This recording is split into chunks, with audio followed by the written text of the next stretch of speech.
3D printing in toy trains in 2025 on this episode of Toy Train Tips and Tricks. Hello again, this is Mike with another episode of Toy Train Tips and Tricks. Way back in January 2021 and 175 episodes ago, I first talked about how I was using my then new Creality Ender 3 printer to make various parts, models, and structures for my layout. Well, 4 years have passed, which is an eternity if you're talking about technology, and I've just replaced my old Ender 3 with a new printer. So what's new with 3D printers and their accessories?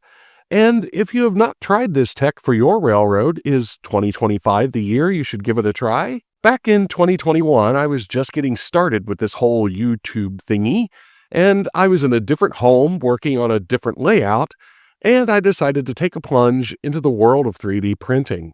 After reading numerous reviews and watching countless YouTube videos, I selected the Creality Ender 3 printer because of its under $200 price point, its comparative ease of use, and because it was open source, which meant that if I decided to try out fancy new accessories and upgrades, they would largely be interchangeable with the Creality machine. The machine came in a kit that required quite a bit of careful assembly, needing to ensure that the parts were assembled squarely and securely. Rollers and belts were installed tightly, but not too tightly. The extruder, the Bowden tube, and the hot end were properly installed, and all of the wires were attached in all the right places, a process that took me about 2 hours or so. Then came the process of dialing in the machine settings, leveling the print bed, and making sure the bed was the correct distance from the print nozzle by checking the spacing with a piece of paper, and so on. With the help of a few handy troubleshooting YouTube videos, I made my first successful print on day 2. But then, many videos recommended that the first prints to make on the Ender 3 were parts for the Ender 3. Parts to correct some of the design flaws that Creality had overlooked in creating its budget machine. By the time I finished printing the first round of fan housing covers, LED display housings, strain relief chains, and lots of wiring clips, I was ready to finally step out into making parts for my railroad. Fast forward to 2025. After 4 years of replacing worn-out parts and making various upgrades, I decided that I had taken the Ender 3 as far as it could go. I was still looking for a budget machine that was faster than the Ender 3 and that had new and more user-friendly features. Again, I read and I watched various reviews and head-to-head machine comparisons, and finally, I decided to go with this, the Ender 3 V3 SE. Well, what? Isn't it like upgrading from a 2020 Nissan Sentra to a 2025 Nissan Sentra? I mean, what's the difference? Well, in this case, there are worlds of differences between these machines. First, before I go further, be aware that Creality makes a lot of different machines that are called Ender 3s, including the original Ender 3, which is still surprisingly in production, and all of them have very different features and price points. So the features I'm talking about only apply to the Ender 3 V3 SE model. The first difference is obvious when you open the box. Instead of an assortment of metal beams and electronic parts, there are now just 2 sub-assemblies and 10 screws. Once you remove the box contents, simply screw the 2 assemblies together with 8 screws, plug in a few cables that are clearly labeled and can only go in one way, and use the last 2 screws to attach the strain relief bar to the nice, neat ribbon cable. No need to print additional cable chains or clips on this one. Everything is pre-installed. The rollers, the belts, the drive screws, the extruder, the hot end assembly. It's all done for you. All that's left is to select the proper input current for the power supply, which is 115 volts here in the good old USA, plug it in, and you're ready to go. This took me about 15 minutes. It might have gone even faster if I wasn't filming the process. Once the printer is on, select your language on the LCD screen. Then the first time the machine boots up, it will run through a self-leveling operation. No more turning the adjustment knobs and checking the height with a piece of paper. This machine checks the bed height at 16 different locations and adjusts everything automatically. There aren't even any bed springs to wear out and replace because this machine rests on rails instead of the wobbly belt system of the original. So then you're ready to print, but what to print? I'd like to pause a moment and ask that if you're enjoying the video so far, please like the video, subscribe to the channel, and leave a comment about your 3D printing experiences. Also, please consider financially supporting the work of the channel with a membership. Members have exclusive access to additional video content, photos, shoutouts, and more. And a big thank you to those who have already joined. Your support helps me help you keep the trains running. Now, back to the video. First, you need a model. Over the past 4 years, the availability of pre-designed models has exploded. There are literally dozens of web pages from which you can download free or sometimes highly detailed models for a price. There are even at least 2 different search engines that will help you find the model you're looking for. My personal favorites are Yegi and Thangs. Let's say I need a replacement missile for my Lionel Minuteman car.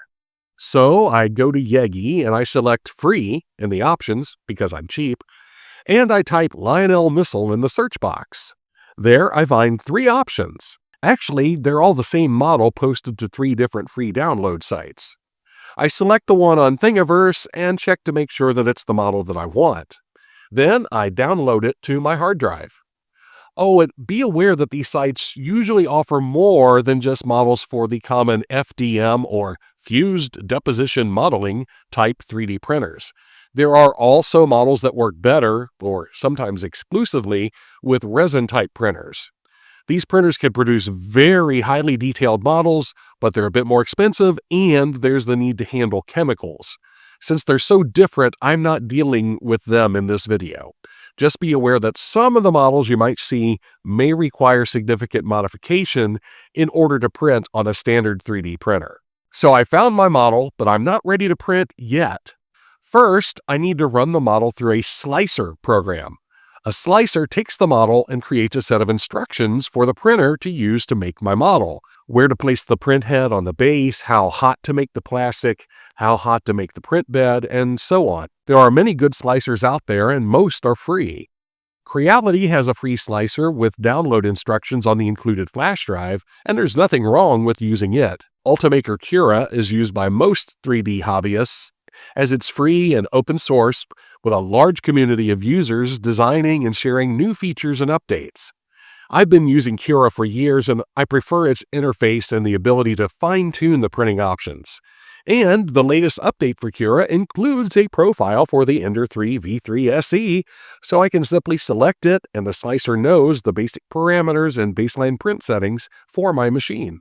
So I open Cura, then open the file for my missile from the hard drive. I check the settings such as temperature and speed. These red areas need support or the plastic will just fall to the print bed, ruining the model. This is one of those things you need to think about with FDM printers, but not so much with resin printers. I need to generate support for these overhang areas, so I select Generate Support. Also, since the model is tall and thin, there's a risk that it might fall over during printing, so I'm going to add a raft to help it stick to the print bed better. That's under the print bed adhesion settings. When I'm satisfied with the settings, I hit Slice, and then I can save the file to an SD card to transfer it to the printer, or if I wish, I can connect my computer to the printer directly using a USB Type-C cable and then print the model directly from the Cura slicer. All I have to do now is load the filament into the machine, which in this case is PLA, the cheapest and most common printer filament, and then press Print. The machine does the rest for me.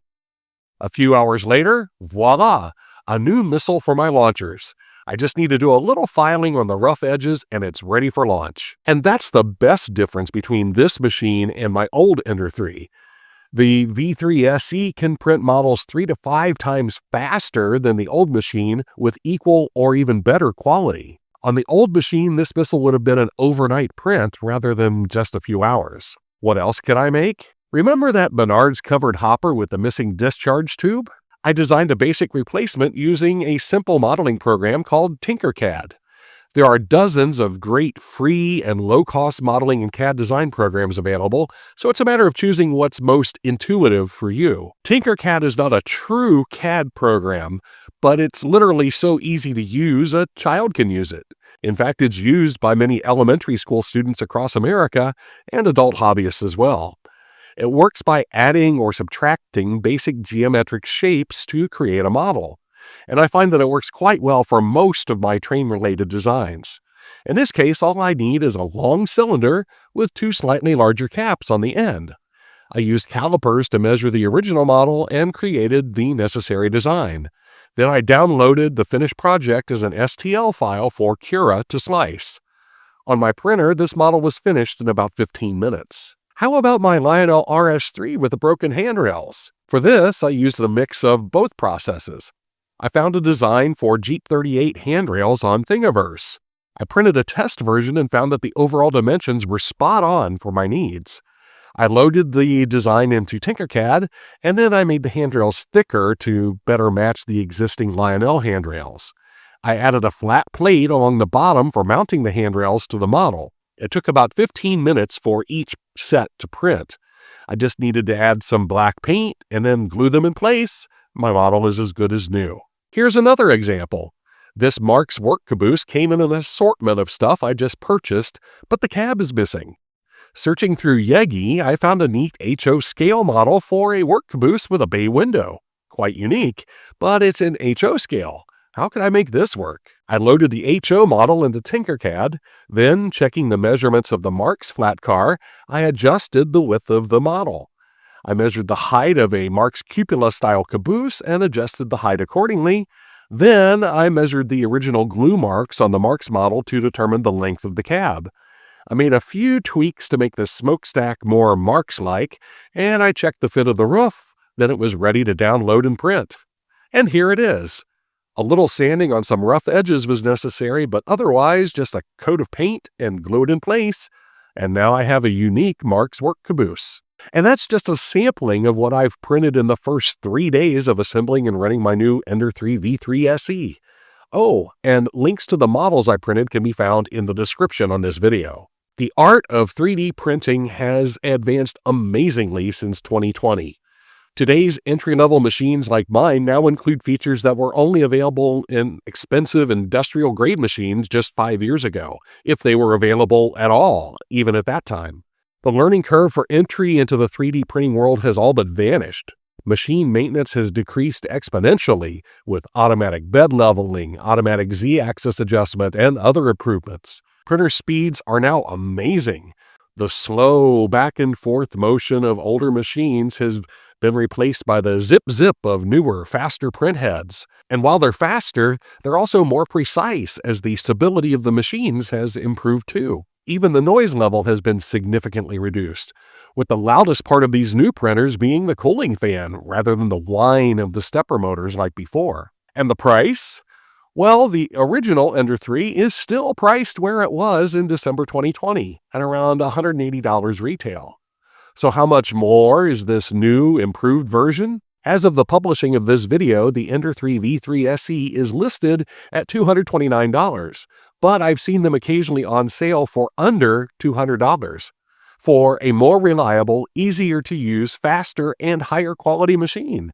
As for 3D printing accessories, the selection of printable filaments has also expanded with new materials for different applications, to flexible filaments and even some embedded with wood, stone, or metal for various custom looks. Even the selection of basic PLA filament has expanded with the addition of various plus, pro, and matte finishes, all for about the same price as 5 years ago. By the way, don't skimp on the filament. It may be tempting to save $4 or $5 on a spool, but cheaper filaments often have issues with clogging, tangling, breaking, or inconsistent finishes, creating more waste and ultimately more expensive printing. So if you've ever considered making custom rolling stock, structures, or vehicles for your model railroad, or you have the need to fabricate new parts to keep older models running, there's never been a better time to take the plunge into 3D printing. There are more pre-designed models available than ever, mostly free of charge. Design software continues to become more user-friendly, and today's printers have advanced so far as to be practically hassle-free. On a final note, you've probably noticed that I have an enclosure for my printer. This is a completely optional feature, but one I find useful. It nearly eliminates what little noise this new machine generates. It keeps the dust and debris from other workshop projects away from the printer, and it helps maintain a consistent temperature and humidity in the print area, especially during those cold winter months in the unfinished basement. I think I paid around $50 for my enclosure, and it has done a great job for me. As for me, I need to get busy designing and printing new couplers for some of the junker Marx cars I just bought. This just might turn into a future video. So, keep the trains running, and we'll catch you next time with more toy train tips and tricks.